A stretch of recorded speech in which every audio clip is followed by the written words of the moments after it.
Ertugrul Ghazi season 3 کے قسط number 66 میں آپ سب کو خوش آمدید کہتے ہیں۔ اس قسط کا آغاز اس سین سے ہوتا ہے جہاں حجتورین اپنے دکان پر پہنچتا ہے۔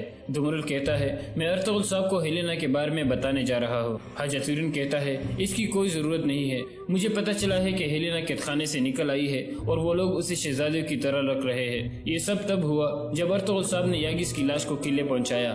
دمرل کہتا ہے یہ تو بہت اچھا ہوا، اس طرح ہم بھی بچ گئے ہیں۔ دوسری طرف اجار کا سپاہی اورال کے پاس پہنچ گیا تھا اور اسے بتاتا ہے کہ مجھے اجار صاحب نے بھیجا ہے، دندار کل صبح کونیا جا رہا ہے۔ اورال پوچھتا ہے اس بارے میں اجار کو کیسے پتہ چلا؟ سپاہی کہتا ہے دندار نے اجار صاحب کی بیٹی گنیلی خاتون کو یہ بتایا تھا۔ اورال پوچھتا ہے دندار کا گنیلی سے کیا کام؟ سپاہی کہتا ہے میں نے سنا ہے کہ وہ گنیلی کی محبت میں گرفتار ہو گیا ہے۔ اورال کہتا ہے تو لڑکا محبت میں پھنس گیا ہے، ٹھیک ہے تم جاؤ۔ سپاہی کہتا ہے ایک اور بات، ویسولیس کا خاص آدمی تیو چاویدار قبیلے کے قید خانے میں موجود ہے اور وہ لوگ اس سے تفتیش کر رہے ہیں۔ اورال کہتا ہے اجار صاحب سے کہنا کہ آج رات تیو کو ہر حال میں وہاں سے بھگا دے۔ اس کے بعد وہ سپاہی واپس مڑ جاتا ہے۔ اس کے بعد اورال سیدھا ویسولیس کے پاس پہنچتا ہے اور کہتا ہے گورنر ویسولیس، ایک راستہ ہے جس سے آپ اپنا انتقام لے سکتے ہو۔ یہ سن کر ویسولیس پہلے اس کا مذاق اڑاتا ہے اور پھر پوچھتا ہے اچھا بتاؤ میں کیسے اپنا انتقام لے سکتا ہوں؟ اورال کہتا ہے ارطغرل کا بھائی دندار کلکونیا جا رہا ہے۔ ویسولیس کہتا ہے یہ واضح ہے کہ وہ سلطان کے پاس جا رہا ہوگا، لازمی کوئی اہم بات ہوگی۔ اورال کہتا ہے اور آپ اسے روک سکتے ہو۔ پھر ویسولیس کہتا ہے یقیناً اگر یہ ارطغرل کا ایک اور جال نہ ہوا تو جانے دو اسے۔ اورال کہتا ہے تم سمجھ کیوں نہیں رہے ہو ویسولیس، میں تمہیں پلیٹ میں دندار دے رہا ہوں۔ ویسولیس کہتا ہے میں نے جب بھی تمہاری بات سنی ہے مجھے نقصان ہوا ہے۔ اورال کہتا ہے میں بھی تمہارے ساتھ جاؤں گا، اگر یہ جال ہوا تو تم مجھے وہی قتل کر دینا، میں تمہیں تیو بھی دے دوں گا، وہ چاویدار قبیلے کی جیل میں موجود ہے۔ میں نے اپنے آدمیوں کو حکم دیا ہے کہ رات کو اسے جیل سے بھگا دے۔ تیو کا نام سن کر ویسولیس کھڑا ہو جاتا ہے اور کہتا ہے اگر تم تیو کو بچانے کا وعدہ کرتے ہو تو میں تمہارے لیے ہر چیز کروں گا۔ اورال کہتا ہے ٹھیک ہے میں تیار ہوں۔ دوسری طرف کتلوجا الیار کے پاس جا کر کہتا ہے ہمارا ایک سپاہی اجار کا پیچھا کر رہا تھا اور وہ واپس آ گیا ہے، اس نے بتایا ہے کہ اجار شکار کے لیے گیا تھا اور کہیں دور نہیں گیا۔ الیار کہتا ہے وہ کہاں شکار پر جائے گا، یہ صرف ایک بہانہ ہے، ہو سکتا ہے وہ اپنے بجائے کسی اور کو بھیج رہا ہو، اس پر کڑی نظر رکھو۔ دوسری طرف اجار کا آدمی واپس پہنچ چکا تھا اور اجار کو ساری صورتحال سے آگاہ کرتا ہے۔ اجار کہتا ہے تو آج ہمیں تیو کو لازمی بھگانا ہوگا، یہ کام ہم شام کے کھانے کے وقت کریں گے، تم خنجر کو روٹی میں چھپا کر تیو تک پہنچاؤ، جب وہ رسی کاٹ لے گا تو وہ محافظوں سے خود نپٹ لے گا۔ دوسری طرف کائی قبیلے میں ارطغرل اور اس کے خاص سپاہی ابن العربی کے پاس پہنچتے ہیں۔ ابن العربی کہتے ہیں ماشاءاللہ آپ سب کو یہاں دیکھ کر مجھے بہت خوشی ہوئی، اللہ آپ کے اتحاد کو ہمیشہ کے لیے قائم رکھے۔ سب کہتے ہیں آمین۔ پھر وہ دعان کو غور سے دیکھنے لگتے ہیں۔ کچھ دیر کے بعد وہ کہتے ہیں حضرت محمد صلی اللہ علیہ وسلم کے بہت سے پیروکاروں نے جام شہادت نوش کیا، پاک جنگیں قربانیاں مانگتی ہے، آج آپ سب اکٹھے ہو، اگر آپ سب لوگ اللہ کی جنت میں بھی اکٹھے ہونا چاہتے ہو تو آپ کو ہر وقت شہادت کے لیے تیار رہنا چاہیے۔ دعان کہتا ہے اللہ ہم سب کو جام شہادت نوش کرنا نصیب کرے۔ سب کہتے ہیں آمین۔ دوسری طرف چاویدار قبیلے میں شام کے کھانے کا وقت ہوتا ہے۔ اجار کا آدمی کھانا لے کر پہنچ جاتا ہے، کتلوجا کھانے کو چیک کرتا ہے، پھر وہ روٹی کو بھی چیر کر دیکھتا ہے اور کہتا ہے ٹھیک ہے۔ اجار کا آدمی کھانے کی ٹرے تیو کے سامنے رکھ کر باہر نکل جاتا ہے۔ اس کے بعد کتلوجا اپنے دونوں سپاہیوں سے کہتا ہے اس کتے سے اپنی نظر مت ہٹانا، یہ کہہ کر وہ باہر نکل جاتا ہے۔